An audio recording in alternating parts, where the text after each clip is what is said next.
김현미 장관이 이 최초의 여성 장관, 여성 국토부 장관으로 취임한 지가 벌써 3년이 됐습니다. 3년 전 김현미 장관이 여성 장관으로 취임할 당시에 상당한 기대를 했었는데, 김현미 장관이 취임하고 1년이 지나고 1년 반이 지나도 전혀 개선될 기미가 보이질 않고, 오히려 투기를 잡는다고 하면서 투기를 더 부추기는 정책을 국토부가 내놓았기 때문에, 제가 2019년 김현미 장관 취임 500일 되던 때 다시 경실련으로 돌아와서 지금 500일 동안, 김현미 장관은 3년 1000일이 됐고 나는 경실련으로 돌아온 지 500일 동안 김현미 장관과 문재인 정부가 무엇을 잘못하고 있는지 하나하나 그 잘못된 정책, 제도를 수치를 통해서 밝혀주고 대안을 제시해주고 그런 역할을 하고 있습니다. 그래서 김현미 장관이 처음에 장관이 됐을 때 뭐라고 취임사로 얘기를 했냐, 취임사에서 했던 아주 의미 있는 얘기들이 있습니다. 김현미 장관은 아파트는 돈이 아니고 집이다. 이 아파트를 투기의 대상으로 삼지 말자라고 하면서 과거 박근혜 정부 후반기에 과거 본인이 국토부 장관이 되기 직전에 박근혜 정권 후반에 강남 4구에서 거래된 모든 아파트를 전수조사했더니 53%가 집을 가진 사람들이 또 사서 결국 실수요자에게 집이 돌아가지 않았다. 또는 강남에 주택이 부족해서, 공급이 부족해서 강남 아파트 값이 오르는 것이 아니고 집을 가진 사람이 투기를 하기 때문에 집값이 오른 것이다 라는 정확한 진단을 했었습니다. 또 하나 예를 든 것이, 강남 4구에서 아파트를 산 사람들을 연령대별로 분석을 해보니까 29살 이하, 즉 30살이 안 된 본인 돈으로 도저히 집을 살 수 없는 그런 사람들이 집을 산 것이 55%, 50%가 훨씬 넘더라. 따라서 강남 집값이 오르는 건 공급 부족도 아니고 강남 집값을 잡는 것은 투기를 잡으면 된다. 이렇게 얘기를 했어요. 그 진단이 아주 정확했습니다. 근데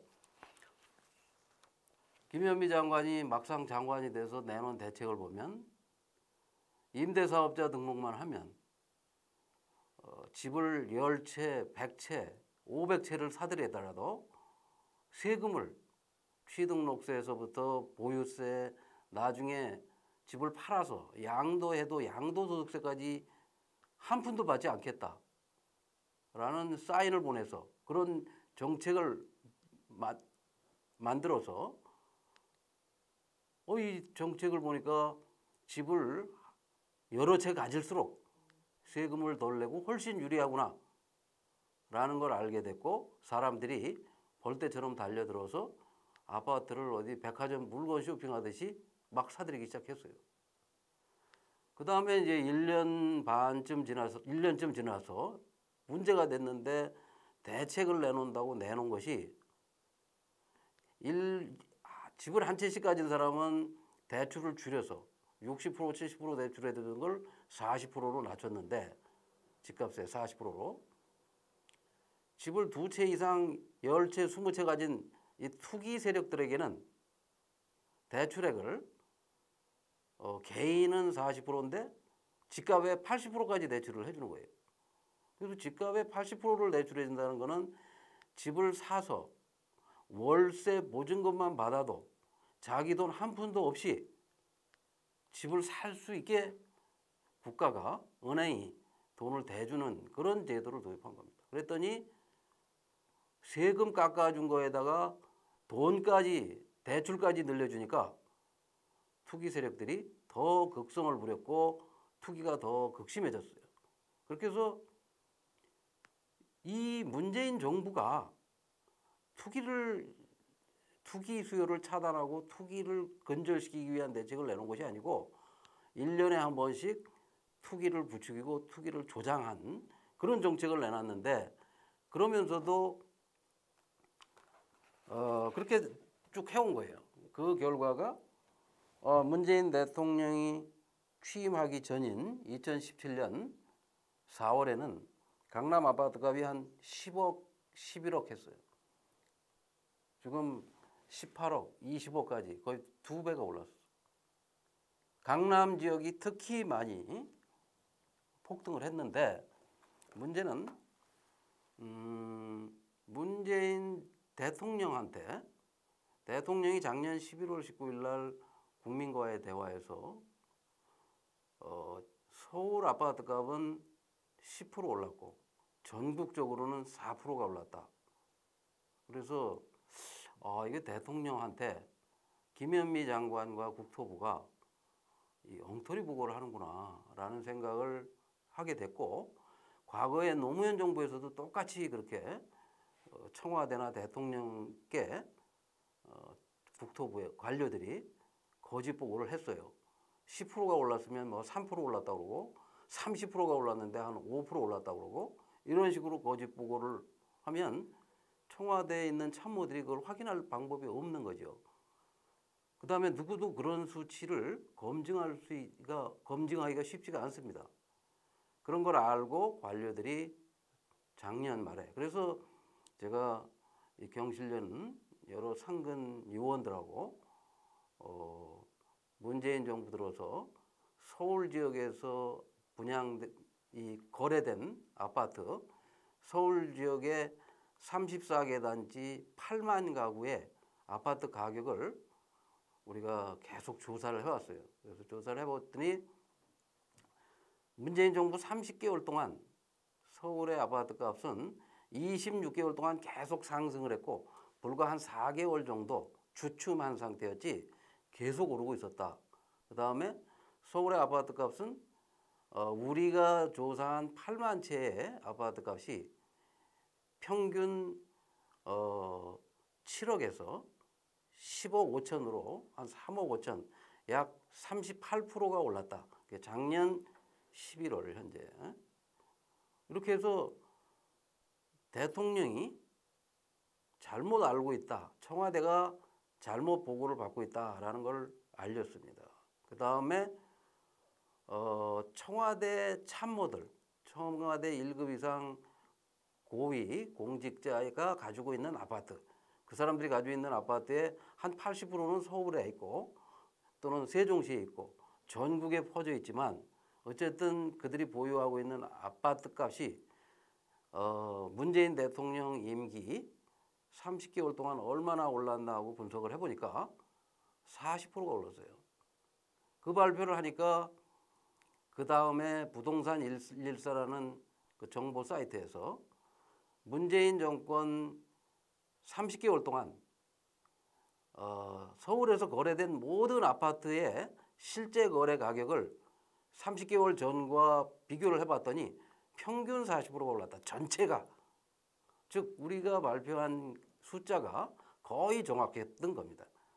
그리고 이어서 20대 국회의원들이 가진 아파트, 그분들이 가진 아파트도 상당수가 서울에 있어요. 60, 70%가. 물론 지방에도 아파트를 보유하고 있지만 그 아파트들은 대체 얼마나 올랐나 하고 분석을 해보니까 역시 마찬가지로 국회의원들이 보유하고 있는 아파트도 45%가 올랐어요. 그렇게 했더니 청와대가 뒤늦게 다주택자들은, 그리고 청와대 1급 이상 공직자 중에는 30%가 주택을 여러 채 가진 다주택자였어요. 그런 주택을 여러 채 가진 다주택자들이 부동산 정책을 위반하니까 투기를 부추기는 정책이 계속 나오는 거 아니냐, 그런 지적을 했더니 대통령께서 지시를 했는지 노영민 비서실장이 빠른 시일 내에 다주택자들은 주택을 처분하라 하고 권고를 했다고 들었는데 아직은 파악이 안 됐습니다. 어쨌든 문재인 정부 들어와서 아파트 값이 이렇게 폭등을 했고 작년 말 현재 작년 12월 19일 날 아주 초강력 부동산 대책을 내놓는다고 할 때 그때가 20번째 대책이었어요. 20번의 부동산 대책을 30개월 동안 한 달 반 만에 한 번씩 부동산 대책을 내놨는데 김현미 장관은 지금도 얼마나 올랐는지 본인 스스로가 제대로 파악을 못하고 있거나 주변에 김현미 장관이나 대통령의 지인들이 있을 거 아니겠어요? 가족, 친지, 친구 그런 사람들이 가진 부동산, 아파트가 얼마나 올랐는지 아니면 국토부 공무원들이 가진 아파트 값은 얼마나 올랐는지 또는 청와대 공무원들이 가진 아파트는 얼마나 올랐는지 그걸 우리가 가르쳐 주는데도 아니라고 그 사람들이 가진 국회의원들이 가진 아파트가 45%가 올랐다고 하는데도 10%밖에 안 올랐다. 이런 식으로 가짜 통계를 고집하고 있고 그런 가짜 통계를 별로 오르지 않았는데 내놓는 대책은 결국은 투기를 부추기거나 조장하는 정책이 나올 수밖에 없는 거죠. 그렇다는 것이 지금 김현미 장관은 벌써 물러났어야 되는데 사실은 작년 이맘때 장관을 교체하려고 이 장관 후보가 그 국토부에 근무했던 공무원 출신이 나섰다가 집이 세 채고 부동산 투기를 심하게 했던 그런 장관 후보가 중도에 낙마해서 김현미 장관이 1년을 지금 더 하게 된 건데 그러면 지난 1년 동안이라도 정신 차려서 부동산 대책을 초심을 잃지 않고 정확하게 진단해서 대책을 내놨다면 지금 이 지경까지 되지는 않았을 텐데 아쉽다는 거죠. 5월 7일 날 코로나 정국으로 해서 사람들이 집을 사지 않아서 투기가 사실은 좀 주춤했어요. 그래가지고 3월과 4월 정부가 발표한 통계에 따르면 6주 연속 집값이 하락하고 있다. 특히 강남 집값이 하락하고 있다. 이런 뉴스가 계속 나왔었어. 2달 연속. 근데 갑자기 국토부 차관이 용산에 미니 신도시를 건설하고 서울 도심에 공기업인 SH공사와 LH공사가 들어와서 도심 재개발에 공공이 직접 참여를 하겠다라는 발표를 하니까 용산 일대와 여의도, 마포 이런 데 아파트 값이 들썩들썩 하기 시작했어요. 또 한 보름 후에 5월 말경 잠실 스포츠 지금 야구장 자리에다가 호텔을 짓고 야구장을 이전하고 하는 개발 계획을 그것도 민간 재벌이 조만간 개발에 나설 거다. 허가를 해줄지도 모른다. 그런 뉴스가 나오면서 잠실과 강남의 아파트 값이 하루 저녁 자고 나면 1억씩 뛰었어요. 그러니까 갑작스럽게 5월 중순부터 6월 중순까지 한 달간 집값이 뛰고 있었고 물론 이제 수도권에서는 아까도 얘기한 다주택자, 임대사업자, 그다음에 부동산 개발법인 이런 데서 집을 여러 개 쇼핑하듯이 사들이고 있었고 그러니까 정부가 불을 질러놓고 정부가 투기를 부추겨 놓고 갑자기 또 대책을 발표를 했어요. 근데 나온 대책 역시 별 내용이 없어요. 가장 강력한 대책은 그동안 특혜를 줘서 투기를 일삼았던 사람들한테 제공된 세제 특혜를 전부 박탈하고 대출금도 강력한 회수 조치를 하고 해서 이미 잘못된 걸 바로잡겠다는 계획이 없고 앞으로 조금 세금 조금 물리고 과거에 비해서 특혜를 조금 줄이겠다. 대출금을 좀 줄이겠다. 이런 정도의 대책으로 그걸 발표한 건데 그것은 제가 보기에는 앞으로 한 달 후에 또 집값이 이곳저곳 또 뛸 거라고 예측을 합니다.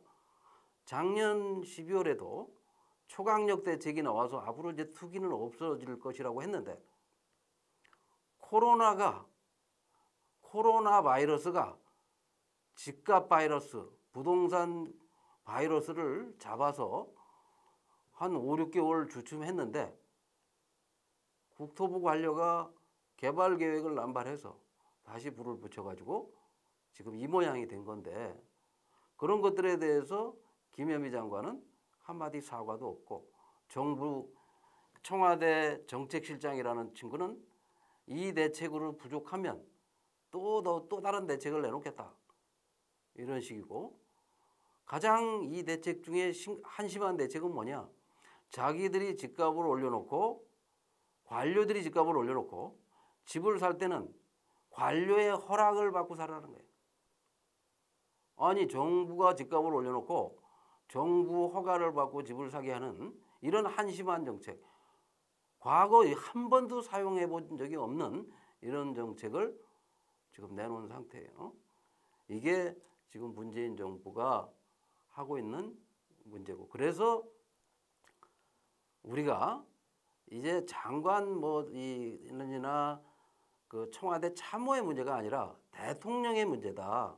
대통령께서 작년 12월에 우리가 문제 제기를 하니까 11월 19일 날은 국민과의 대화에서 자기 임기 동안 집값이 하나도 안 올랐다고 했던 대통령이 신년사에서 2020년 신년사에서는 자기 취임 이전 수준으로 집값을 낮추겠다고 했어요. 그럼 서울 집값을 얼마를 낮춰야 되느냐?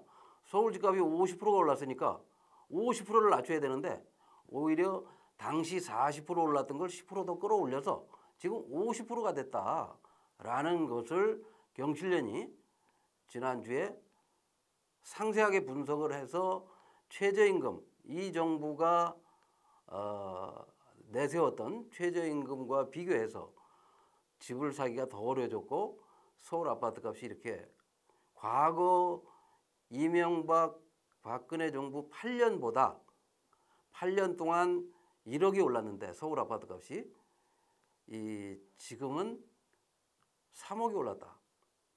그래서 4억이었던 아파트가 이명박과 박근혜 정부에서는 5억이 됐는데 지금 문재인 정부 들어와서는 그게 8억, 9억으로 뛰었다. 이런 얘기를 알려줬는데 갑자기 다음 날 해명을 한답시고 50% 오른 게 아니라 14%밖에 오르지 않았다. 그럼 14%가 어느 아파트인지 근거를 제시해야 되는데 우리는 국회의원이 보유한 아파트, 또 청와대 고위공직자가 보유한 아파트, 우리 경실련이 선정한 서울 시내 8만 가구의 아파트가 이만큼 올랐다 하고 근거를 제시했는데 이 사람들은 근거도 제시하지 않고 서울 아파트가 14%밖에 오르지 않았다라고 또 변명을 하는 거예요. 그런 거로 봐서 이 문재인 정부 또는 현재 국토부 장관, 국토부 관료 또는 기재부 장관 이런 사람들이 집값 잡을 가능성은 거의 없다. 이렇게 보고 있습니다. 다음 질문 제가 드리겠습니다. 이게 겹쳐진 것 같아서 빼고.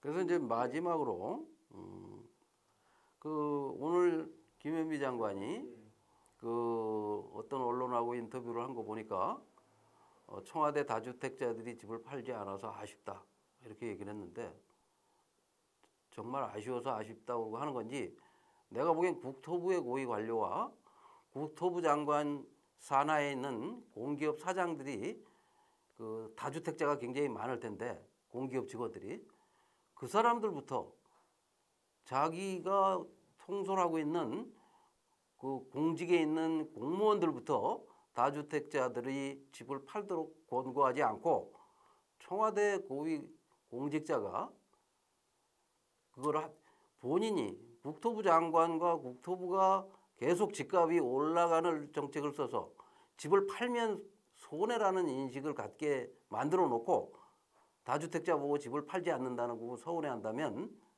그건 김현미 장관이 정말 무능하고 한심하다라고 평가할 수밖에 없고, 또 물론 대통령 권고와 대통령 지시로 청와대, 아니 국민은 정부의 허가를 받고 집을 사라면서 왜 정부 정책을, 그것도 청와대에서 정책을 다루는 관료는 투기 세력을, 다주택자를 거기다 앉혀놓고 투기꾼에게 유리한 정책이 계속 나오도록 만드는가, 그거에 대해서 대통령의 진심을 듣기 위해서 조만간 경실련은 청와대를 방문해서 왜 대통령 권고나 지시도 듣지 않는지, 왜 다주택자가 청와대에 계속 기용되는지, 또 기용된 청와대 관료들이 잘못된 정책을 내놓고 있으면 왜 그 사람들을 퇴출시키거나 교체하지 않는지, 그 진심을 좀 파악하기 위해서 방문할 계획입니다. 그래서 마지막으로 경실련은 이 문재인 정부가 소득주도 성장보다는 이 불로소득주도 성장을 하고 있는 거 아닌가. 겨우 경제 성장률을 지탱시키기 위해서 온갖 부동산 투기와 토건 사업에 올인하고 있는 거 아닌가.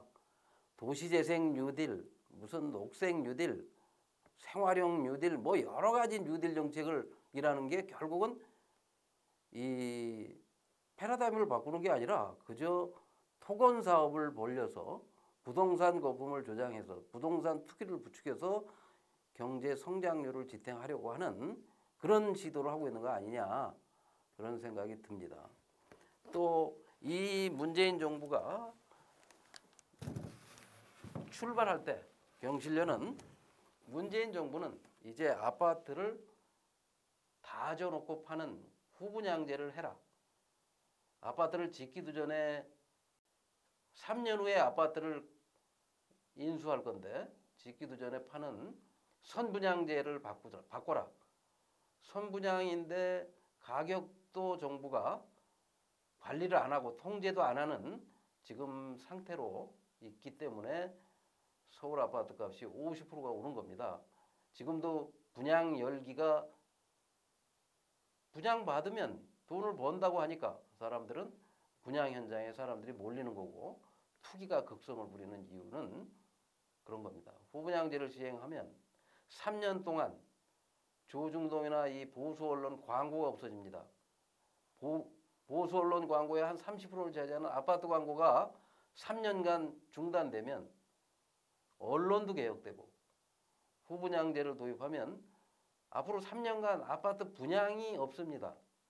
아파트 분양이 없으면 분양에 줄 서는 일이 없고, 후분양제가 도입되면 아파트를 건설하는 회사들이 서로 잘 짓기 경쟁을 해서 좋은 품질의 아파트가 싼 값에 공급이 되는 그런 효과가 있기 때문에 이 후분양제 하나라도 좀 제대로 했으면 하는 바람인데, 정권 끝날 때까지 불가능할 거로 판단이 됩니다. 여기까지만.